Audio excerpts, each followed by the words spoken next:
Hi everyone, welcome to our Ask an Expert session. Today we have got Cameron Gray, the other director, the expert in all things immigration, and myself, Tanya. I am the expert on the international recruitment side, asking questions from a lot of our clients, a lot of businesses that haven't worked with us before around all things to do with international recruitment. So there's been a lot of changes in immigration, there always are. There's been a lot of changes recently and there's more changes to come. So we've had quite a few questions through from businesses and we're going to make our way through them today. If you do have a question, please pop it into our chat and we will ensure we answer it. We've already got some questions, so thank you to everyone that has sent things through. Right, you ready for 50 questions? Let's go. Okay, excellent.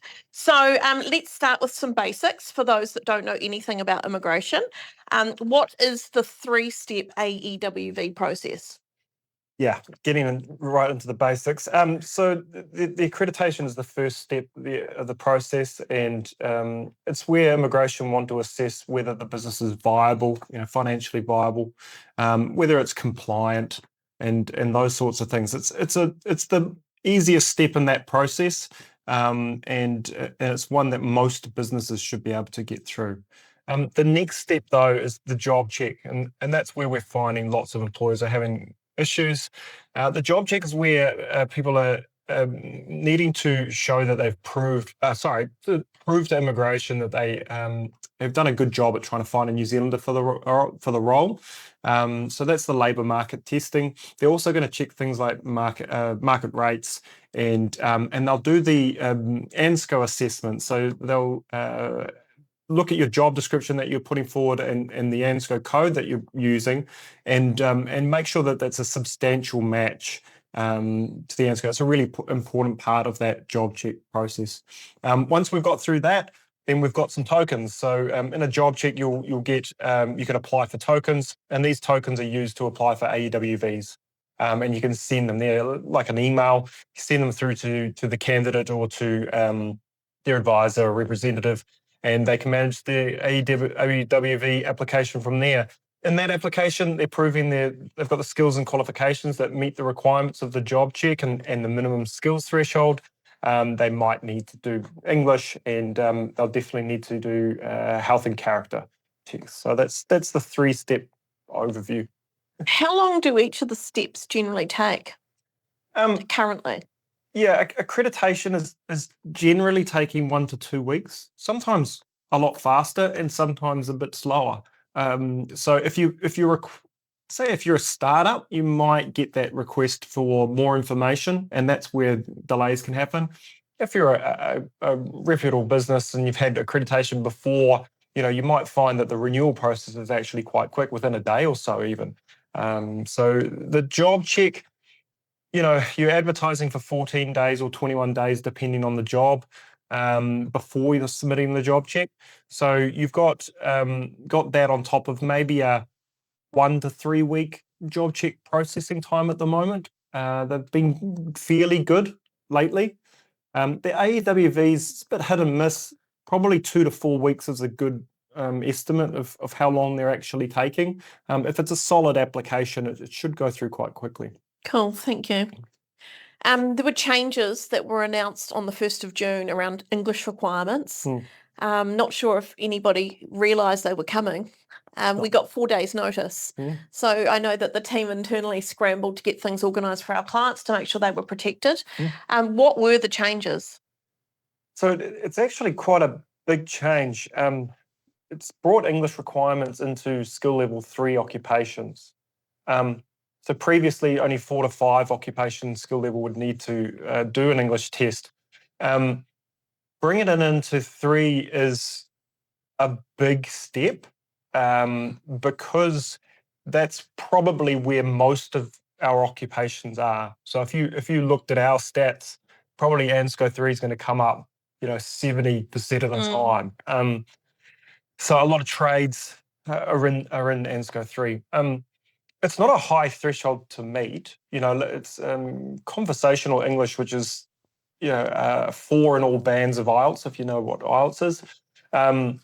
So it is a low threshold, but there's a couple of things here, and one of them, the results are only valid for 2 years. So I was thinking about a scenario where you've got a candidate that wants to apply for residency. They have to do an English test for their work visa, and lo and behold, that expires, and they're having to do another English test to prove for their resident application. That's quite frustrating. I know it's a higher threshold for residency, and 6.5 in IELTS is a lot higher than the 4. But if you got 6.5 in your first test and you want to apply for residency, you have to do it within 2 years, or you're having to repeat it. So I would say watch this space. They'll probably change that and extend the English test results for 3 years. Why do you think that they implemented this? Yeah, it's a difficult one. The last excuse for the ANZCO 4-5s was we want the employees to be able to read their employment agreements, and that's okay. It's fair enough. The issue with ANZCO 3, I guess, is more around health and safety and more around getting around New Zealand. Conversational English is what's required. I don't necessarily have an issue with that. I would have liked a bit more a bit more time leading into that, because it has upset the recruitment process quite a lot. We've got cases now being delayed by weeks because of it. So yeah, a little bit frustrating, but I think ultimately it will be a good thing for New Zealand. It just should have been, should have got a lot more time. We do see, though, in some businesses, there's a lot of guys out there that have very low command of English skills, hey, and you can hardly hold a conversation. So if they're in a manufacturing or high-risk civil works role, they don't have very good English. It's dangerous. Exactly. So you can kind of see why they've implemented it. Okay, moving on. Changes in August. So what's changing? I know that's quite a big question. Residency. Lots of change in residency. 2 new pathways. You've got the New Zealand Skilled Work Experience pathway. That's ANZCO 1 to 3 role, so it's a skilled role. 5 years, directly relevant work experience needed. And in those 5 years, you must have at least 2 years at 1.1 times the national median wage, which is $38.50. That is, we're going to have some more details on that shortly. But what we're worried about is the directly relevant. We don't use directly relevant in immigration, in New Zealand immigration at the moment. We use it in Australia. And it is quite a tight definition of directly relevant. So somebody's work experience is not going to count towards this 5 years. But it's a really good pathway for trades. That's what it was aimed for, and suitable for the ones who have arrived when the borders first opened. The second pathway, not so good for the guys that have arrived already. But that is the trades and technicians pathway. They have an occupation list, so they must be on there. They've got to have a level 4 or higher qualification, which is relevant to their occupation. And they must have at least 4 years post-qualification work experience at least the median wage. Or if you're on the amber list, you have to be at 1.1 times the median wage. This kind of rules out people who are already here that don't have a relevant qualification. It's just going to take too long to get the qualification. And so they'll probably face a stand-down period if they are not eligible for any other category, which is a shame. But yeah, it's and that those words, post-qualification work experience, is going to catch some people out. People will be applying thinking they're eligible and they're not.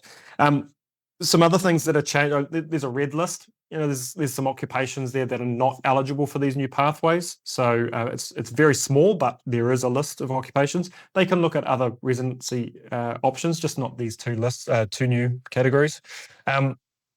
They're reducing the length of work experience that's required for skilled migrants. So a skilled migrant that's applying for the existing category, which is a points assessment, if they've got a bachelor's degree, an overseas bachelor's degree, they might only need 18 months work experience instead of 3 years. So that's a bit of a difference there. And it's so people, a lot of employees, you'll find are looking at residency right now because these changes mean they could be eligible from August, from the 24th of August, or soon around that date. We've got no more median wage at lodgement, which is brilliant. Such a stupid thing to have in the policy. The policy said that you must earn at least the national median wage at the time of your application lodgement. So it meant that over 2 years, people have earned over the median wage, which was in effect at the 2 years ago, and then they need a bump in the wage to be able to lodge their application. They don't need that anymore, which is fantastic. So that starts from the 24th of August. We've got 12 months extensions. So anybody that can show that they're on an SMC pathway to residency and need a little bit more time, they can apply for an extension for 12 months to be able to submit their resident application. What we don't see there is WTR, so work to residence is not being mentioned in there. So it'll be interesting to see when this rolls out, whether they include WTR in the instructions, but I've got a funny feeling they're gonna maybe keep it to SMC, which would be frustrating. There's flexibility in the median wage. We were having problems with people. Migrants would arrive in January, and they didn't start until after the median wage had changed. So they landed on 26 or 29.66, and then the median wage went up to 33.56. Say, and they started after that change, and it meant that they hadn't activated their New Zealand work experience. And there's no flexibility there. It meant that they talked to me in 2 years' time, say, hey, I'm ready for residence. Oh, no, you're not. You didn't meet the threshold at any point. So you're going to have to now get $35 an hour and start your 2 years, 18 months again, which is incredibly frustrating. So there's a 5-month buffer now. So if they started within 5 months of that national median wage changing, they still would have activated their New Zealand skilled work experience. So it's a really, really good change. Hard change for us in the industry to keep a track of all of that. Well, harder for employers. Very, very difficult for employers. Yeah. But it is a really good change, and it provides case officers who are assessing these things a little bit more flexibility because, that was frustrating. I think that's all the lists of changes, hey, for August? I think that's the last change. Yeah. So there's a lot going on in August. And you've got to just keep your eyes open. You'll get lots of questions from employees coming to you about wages, about employment agreements needing to be changed and things like that. So just you can kind of understand now why that's happening all of a sudden. So we're going to have to run another webinar to cover this, or a Q&A session to cover all these changes. Probably early August? Yeah, I think we'll be back in this room before the end of this year, talking about it, how it's had an impact. People. Yeah. Cool. Okay. We've got a couple of questions from the audience as well. So that's fantastic, guys. If you've got questions, keep them coming. So we've had some pre-submission questions. So as part of the cleaning industry, a lot of our staff don't meet the required English levels. What does that now mean for us, or are there specific stages they need to be at? It's a tough one, especially in the cleaning industry. We just don't have a skilled ANSCO code to use for domestic, commercial. They're all in skill level 4. So English is definitely going to be required. The one thing you could do, I guess, is consider whether they could get promoted to a higher skill level role. And as I say, in the industry, it's quite difficult, but you could be looking at some managerial type positions for some of them. Maybe not all of them, and that might make it quite difficult. But that's a possibility. Give them a promotion. They need to be suitably qualified. They need to meet your job check requirements. They need to be paid market rates. There's all sorts of considerations that comes with the promotion, and it needs labour market testing would be on the hit list. I guess the alternative is you could look at whether they've got a partner. Now their partner probably isn't in New Zealand at the moment. They haven't been able to support them, but they might have a partner who has got maybe qualification or good work experience that could get them sponsored. And if they could get their own AEWV, and then we can get them your employee a partner visa, that provides a lot of flexibility and an open work visa. So there's a couple of options there, but they're limited. I really struggle with the cleaning industry. It's one that New Zealand desperately requires workers in, but the government at the moment is not supportive of that. They still want those jobs open for Kiwis, so it's pretty tough. Yeah. Cool. Okay. So there's obviously more than one consideration there, looking at more than just the individual considering their partner, and that needs an LIA to look at all of that, hey? Yeah. Yeah. Okay, cool. So next question is, if we only advertise internally, is there a legal requirement if it goes to an internal on a work visa we need to be aware of? Yeah. Promotions of work visa holders is causing a few headaches. I'm constantly emailing employers saying you can't do this, which it's from an HR perspective, it's really frustrating. So firstly, if they're on an open work visa, we're okay, right? They don't have a position or an employer named on their visa, and most of them have had these silly conditions that we had a couple of years ago taken off their visa. So you could look at their visa and make sure that they have no position mentioned on their visa. Then yeah, cool, we could do an internal process. If it's an AEWV or maybe an specific purpose work visa, not many of them, but those have employers and positions named on them. So if you do an internal thing, well, that's well and good, and you've identified that the work visa holder is the right person. Actually, you're going to have to take it a step further and do labour market testing most likely and change their visa. The reason for that is that it could be seen as a change of ANSCO code or NOL, National Occupation Code, where their jobs, their tasks and duties are changing quite significantly. So if you're going, a welder's going into a truck driver, it's a change of occupation. It's a brand new visa. It's labour market testing. It's all of that, job check, everything. We do get into conversations about promotions into like team leader roles. So the welder is now a team leader, but he's still a welder. And you look at his new job description, and nothing's really changed. There might be a couple of kind of managerial little team kind of tasks in there now. And he might have got a bit of a promotion. So in that case, there could be a case where you say, well, actually, it's not a significant change to the job description. It's not a change of ANSCO, and we think he could stay on his visa. Now, that's a case-by-case basis. That is something where you need an LAA to get involved and to look at that. And even from me, I've been saying, yeah, look, it should be okay, but that's a should. You never know how immigration is going to look at it. I think if immigration became aware of it, you can give your reasons. It's pretty solid reasons, and you can fix it up if they feel like it needs to be fixed up. But got to be really careful there. A breach of work visa conditions is the last thing an accredited employer needs. Absolutely. Next question. We already have someone on a student visa who's looking to remain in New Zealand, interested generally on information for skilled migrant category resident visa and what is required of us as an employer.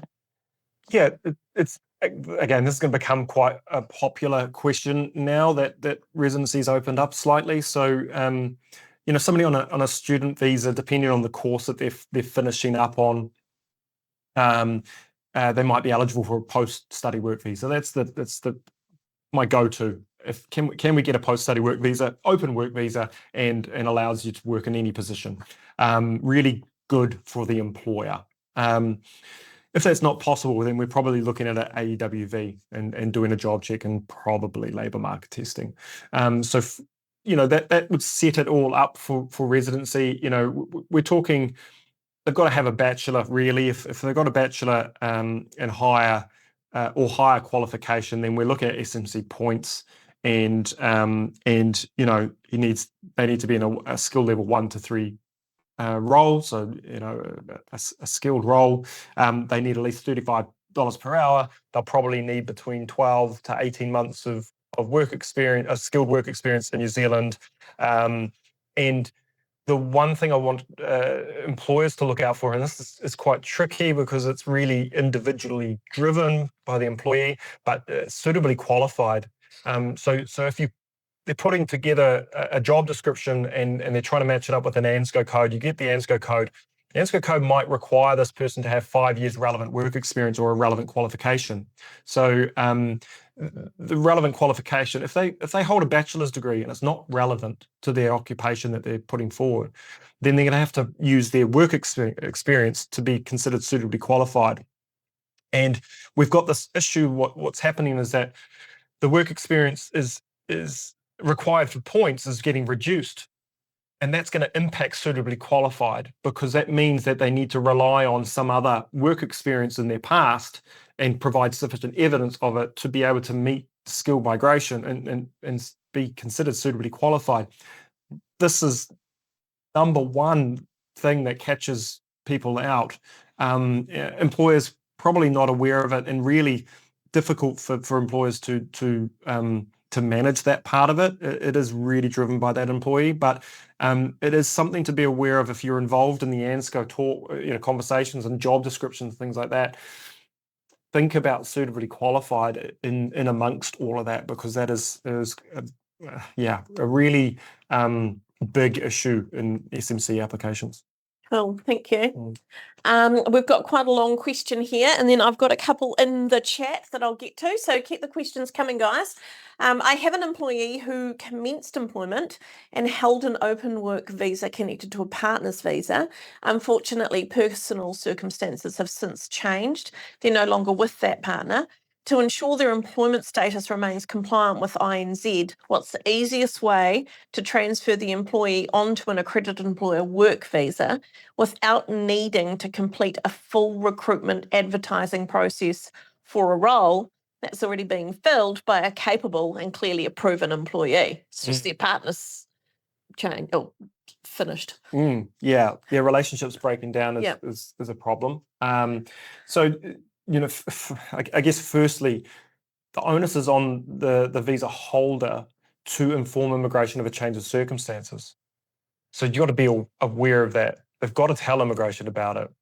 Yep, that's going to put them in a situation where immigration can turn around and say, wow, we want to cancel your visa because you're no longer in the relationship.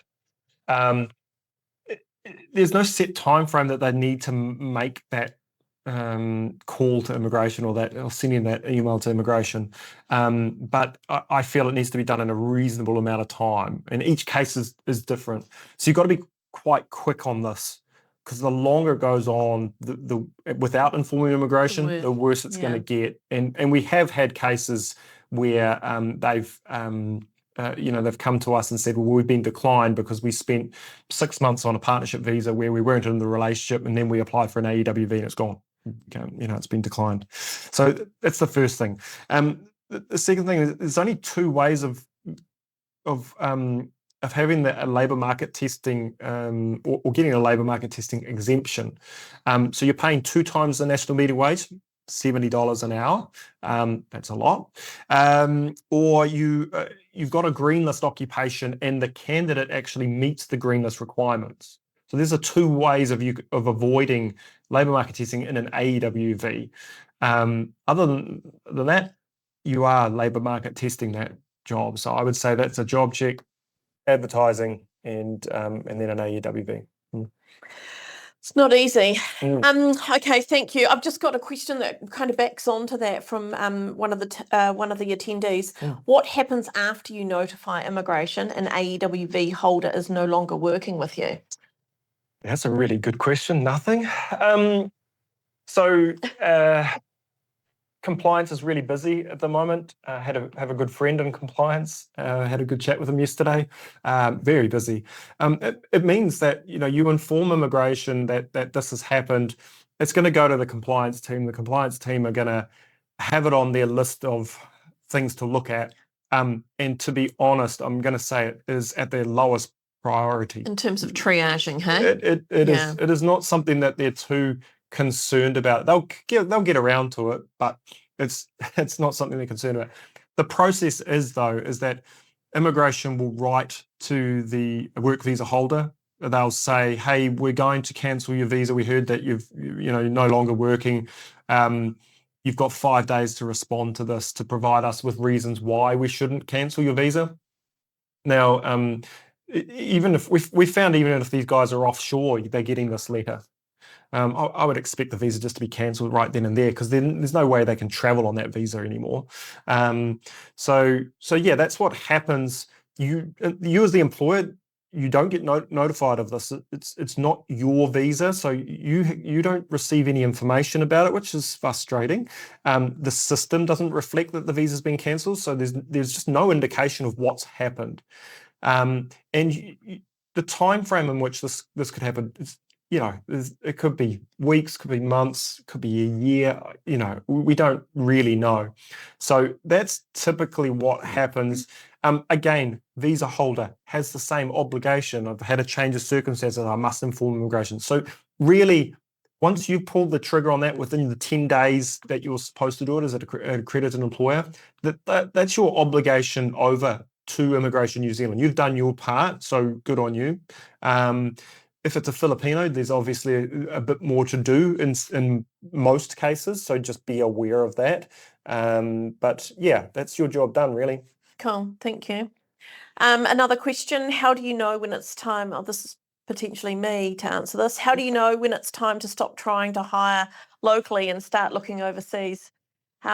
Well, I guess it's how long have you been trying for already? What's the type of role? I don't know who this question has come through from, but if you wanted to drop me a line and let me know what type of role you're trying to recruit, I can give you some insights into what's going on in the market at the moment. We're seeing if there's anybody that's in any trades or any automotive industry, there's nobody out there.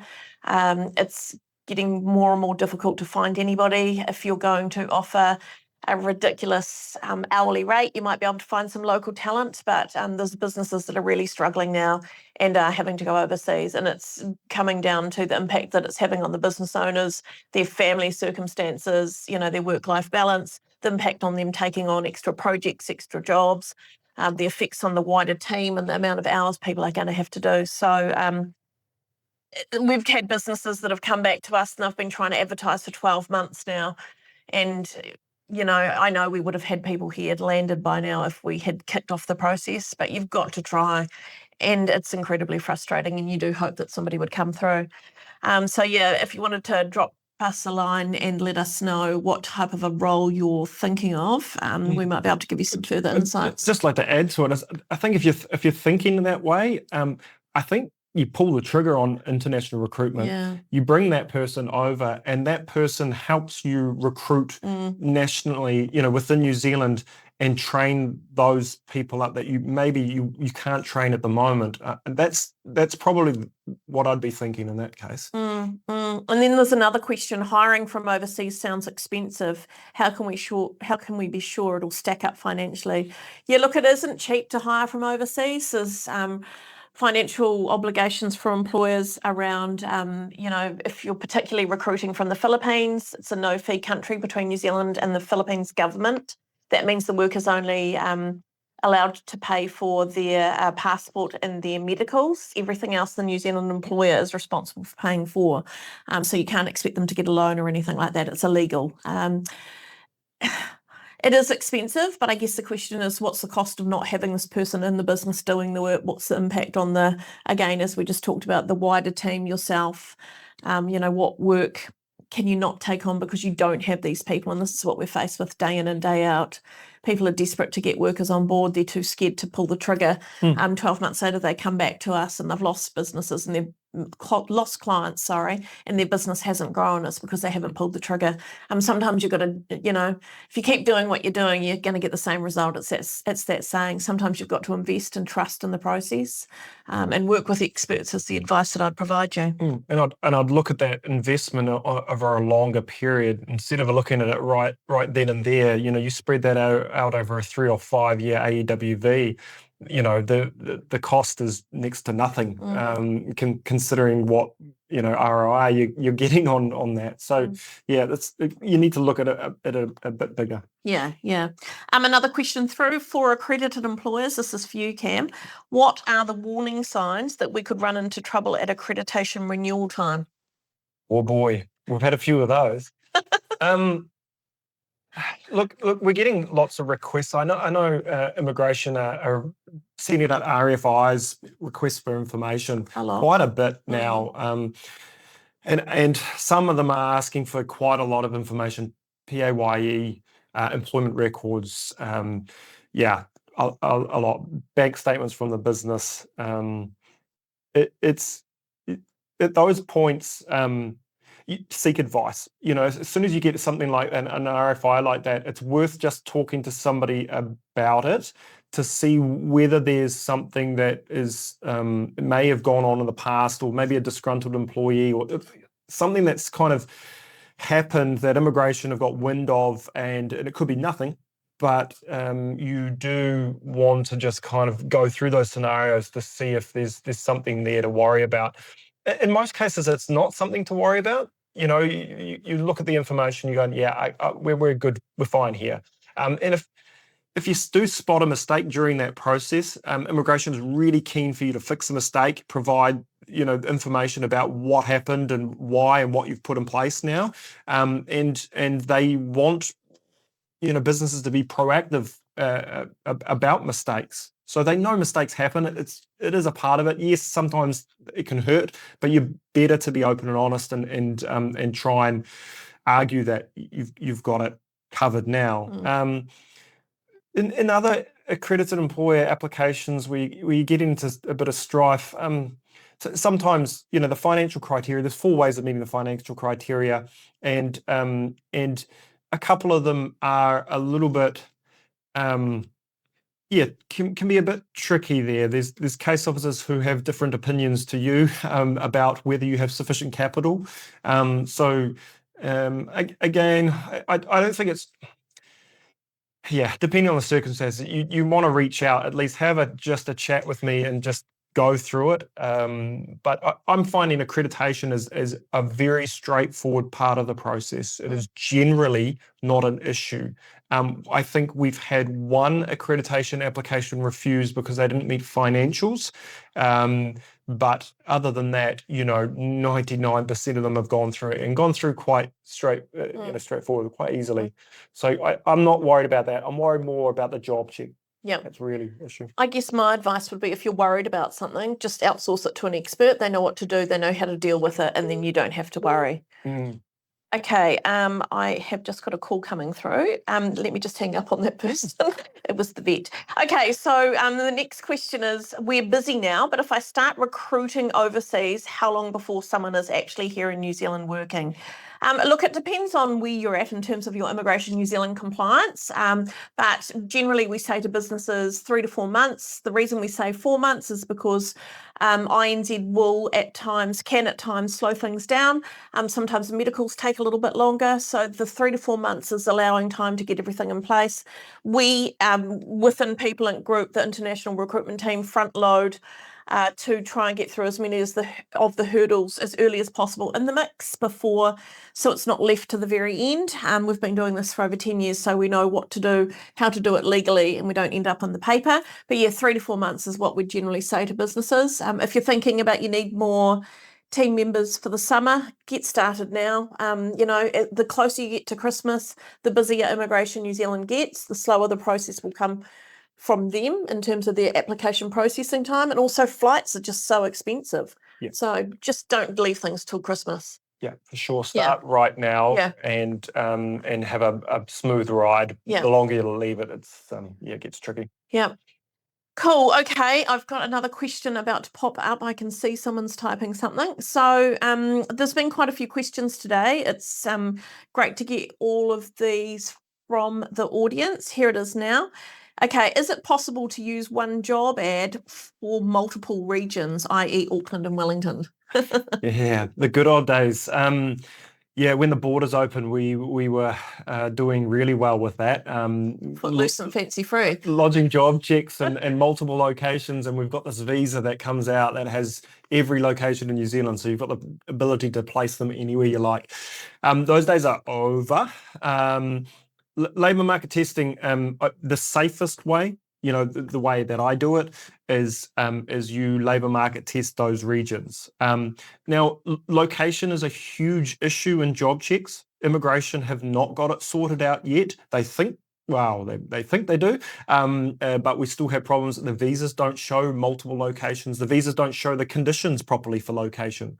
So there's a lot there that they need to work on, and it means that my advice is quite each case has a different kind of aspect to it. So really should keep it really short. If you've got somebody based in Auckland and they need to work in the Waikato and in Northland to install something, right? Immigration's saying that that's okay. Labour market test Auckland, that's where they're going to be based. That's where they're returning to. And if we grant it, they can go out to those areas for maybe a maximum of 2 weeks. So if it's going to be longer than that, immigration might get a bit jumpy and think, oh, you've placing them and you're going to base them in Waikato now. So just be if you can stick within that, that's great. What we don't have is that, well, how many 2 weeks are we allowed per year, per month? What's the story? They haven't clarified any of that, and they won't, because they've got no idea how to control this part of the process at the moment. So if you've got a general manager and they need to be going and visiting around New Zealand, and they might spend 6 weeks somewhere and things, that becomes more difficult. And so that's probably a conversation that we need to have. One more scenario is your gangs of telecommunication workers, say. You've got a project here, you've got a project here, you've got a project here, and they're on all different locations. That's a really tricky one. At the moment, the advice is you labour market test the one region first, do that, and then if you win another project, you do a job change, which requires a new job check and labour market testing in the other area. If you have the project on already in the other area, you know that's going to happen, you could advertise in both areas. So say it's Trade Me, you're advertising in Auckland and Waikato, same job, you provide both of those in the job check, you probably put a cover letter in there and explain, and try and lodge an application like that. Issue with that is that if you're asking for multiple tokens, what immigration sometimes assume is that you want to place some in Auckland and some in Waikato. That's not possible with one job check. You need 2 job checks for that. But what you need to get across to them is that, no, I have 10 guys. I want them to be based in Auckland between these dates. I need them to be based in Waikato between these dates, and it'll go on. You'll do a job change for that. So that's the way you need to get it across. It's a tricky application. That's why I say the job checks are an application that you do not want to do. You pass that on to an LAA. That's the underlying advice. Yeah. But this has all come about because of so much exploitation. So, guys were when the borders first opened and even before COVID, people were being moved all over the show. The living conditions of some of these guys, it's INZ are trying to put these provisions in place to protect the workers. Yeah, absolutely, and protect New Zealanders' ability to take up that job. If you've got a telecommunications engineer in Waikato that wants that job, they're not getting a chance if you're not labour market testing that area. So, it's for good reasons. But, when that border opened, boy, there was some magical times where some magic visas turned up. They've just said vacancies in both regions, getting the same overseas candidates applying to both job ads. Yeah. It's possible to get a job check done with multiple regions, but you need to have a chat with me. Yeah. Cool. Another question. We've never hired from overseas before. I'm thinking about it, but want to know what we're in for. What sorts of things catch most employers out? Well, based on what Cameron's been talking about, all things immigration probably catch a lot of employers out. The job check, the ads generally aren't set up correctly for a job check. The employment agreements don't meet Immigration New Zealand's requirements. So that catches a lot of businesses out. That's generally when we get pulled in to help with a lot of things.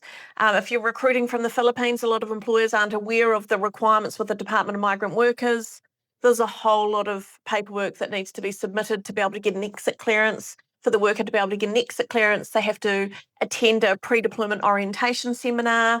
There's a lot there. Now they need to attend, it's just been announced, a post-departure arrival seminar. So there's a huge amount of compliance in They place. like these seminars. Yeah, and they like acronyms as well. Yeah.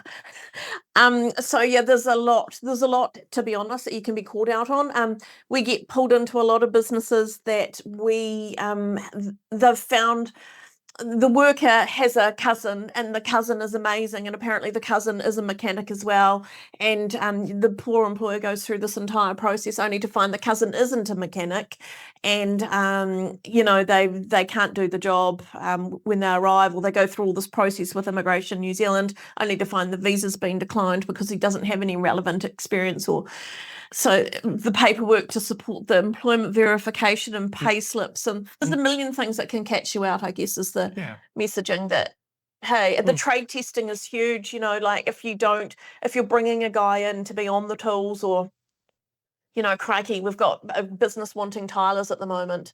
And I just said to him the other day, do not hire anybody until you take them through a pre-employment trade assessment, which we can facilitate with our partner. We do it all the time. We did it for, 30 Class 5 truck and trailer drivers when the borders opened. So, there's a lot where you can be caught out, unfortunately. It's not an easy process. Yeah, just some off the top of my head from the immigration side of it. Market rates can sometimes catch. You want to pay the migrant worker a certain rate, and you find that immigration actually want that to be a bit higher. So that's something. But sufficient evidence is a huge one. So these guys have to meet the minimum skills threshold. They have to have 2 years relevant work experience, or a bachelor's degree, or a level 4 or higher qualification that's relevant to the position. If they don't have that, and that's the first thing to check, then they're out.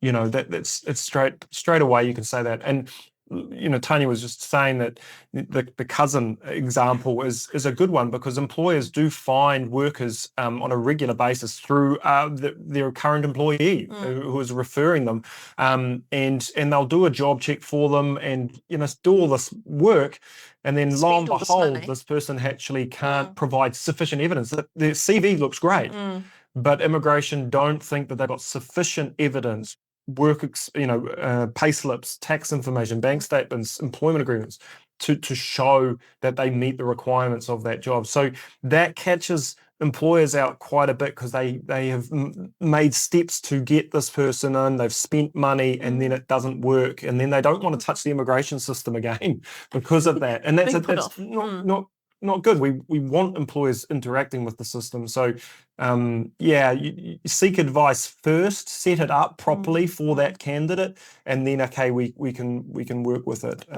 And I think the last thing is labour market testing is always going to catch employers out. It is quite a strict. It's not too bad, but there are some stuff on there that needs to be on the advert that can catch employers out. So yeah. Okay, so the next question is, and I think this might have to be our last question because it's 12:44. What are the job check requirements for for international ads? So there's four. I call it four main things that need to be on that advert. You need to go to the immigration website to have a look at that. They've got a page dedicated to advertising. So you've got to have guaranteed 30 hours a week. That's minimum. You have to have that. That has to be on the employment agreement as well. You've got to have the location. You've got to have the pay. That has to be at market rates. You've got to have a detailed job description. And I've got one more for you, which is a bonus. You've got to have the requirements for the job, which is the trickiest part of it.